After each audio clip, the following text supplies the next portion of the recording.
Hello, my name is Jim Newell, and I'm the deputy leader of the Rejoin EU party. Today, I want to talk to you about the latest in a long series of tragedies in the Mediterranean.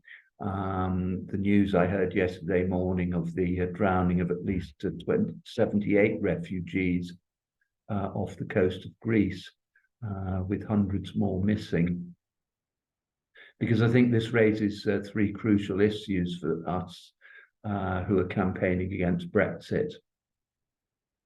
So in the first place, I think that with all the sanctimonious condemnation of the so-called people smugglers that inevitably follows these tragedies, and with the availability of low-cost air travel, you might have wondered why the refugee would attempt to come to Europe using the former option with all the expense and danger involved, rather than the much more straightforward latter option.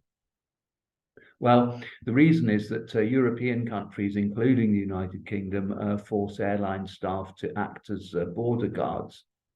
So that is, if the airline brings somebody to the UK without the correct paperwork, then it's obliged to return the person at its own expense. That's why the airline staff check your passport before they let you get on a flight. However, you can only claim asylum if you can get to the country that you want to claim asylum in. Now, the authorities know this full well. They know full well that it's impossible for refugees to obtain the necessary visas that would enable them to board flights to come to the UK to claim asylum legally. Consequently, it's they who are responsible for the endless tragedies in the English Channel, the Mediterranean and elsewhere, not the so-called people smugglers that they disingenuously condemn. So that's the first issue. In the second place, at least speaking personally, my campaign against Brexit is at least partly, if not mainly, based on my opposition to the racism, xenophobia and intolerance that underlay the Brexit project to begin with, and that has been its increasingly evident consequence. Racism and xenophobia are often said to be the consequences of the rise of UKIP and other right-wing populist parties in Europe in recent years. And while it's true that these parties help nourish these sentiments by capitalizing on people's economic insecurities, the fact is that these sentiments actually predated these parties' rise. They're the product of the European empires, publicly legitimized as they were on the basis of racial superiority, and the product of the passport system.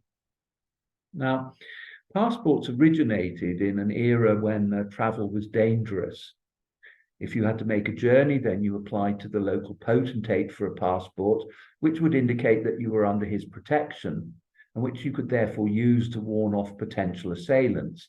That's why on the inside front cover of your UK passport, you'll find the words, Her Britannic Majesty's Secretary of State requests and requires in the name of Her Majesty all those whom it may concern to allow the bearer to pass freely without let or hindrance, and to afford the bearer such assistance and protection as may be necessary. Later, when travel became more widespread, the authorities realized the value of passports to control population movements. In the 19th century, some countries recognized passport-free travel as a constitutional right, something that finds its equivalent, its modern equivalent in the Schengen arrangements within the EU, allowing passport-free travel between the states that are members of the Schengen area. But then, with the League of Nations 1920 conference on passports and customs formalities and through tickets, carrying a passport became a universal requirement to cross an international border. Countries such as the UK pride themselves on legislation that makes it unlawful to discriminate on grounds of gender, age, and other things the individual can't control. Now, while it's not impossible to change your passport, And if you're super rich, you can sometimes buy the citizenship of a country. The country that appears on your passport normally depends on either where you were born or on who your parents were. And these things, obviously, you can't control. Ultimately, it's only because the world is organized into sovereign states that international migration becomes an issue that needs to be governed. So this then raises the third issue, which is a question about the kind of Europe and the kind of European policies that, as a rejoiner, I think we should want to see. Well, as far as migration is concerned, at the moment, the management of refugees arriving in Europe takes place according to something known as the Dublin Principle, which is an EU law establishing the member state responsible for considering an asylum application, which is based primarily on the first point of entry. And it obliges the state concerned to take back those who have lodged applications in a different member state. States such as Greece and Italy with external EU borders have long argued against the Dublin Principle. They've done so on two grounds. One is that they lack the resources to offer asylum seekers effective support and protection on their own. And the second is that the European Union already has a common external frontier and a common visa policy, thanks to the Schengen Agreement incorporated into EU law in 1997, which has abolished almost all internal border controls. Therefore, the management of refugees and asylum seekers, they say, should become a common European concern, implying a willingness on the part of member states generally to offer support and protection, not only those states representing the first port of entry. Now, against this background, one often hears complaints about the supposed unwillingness of Europe to address this problem effectively. But this is profoundly mistaken. It's not Europe that's unwilling to address the problem, but it's member states that are unwilling. This is because, in essence, policy making in the Council of the European Union can only really take place by consensus. So the lack of a shared European approach to the management of asylum is not because Europe has too much power and is unwilling to use it, but rather because it has too little power, because integration, in other words, has not gone far enough.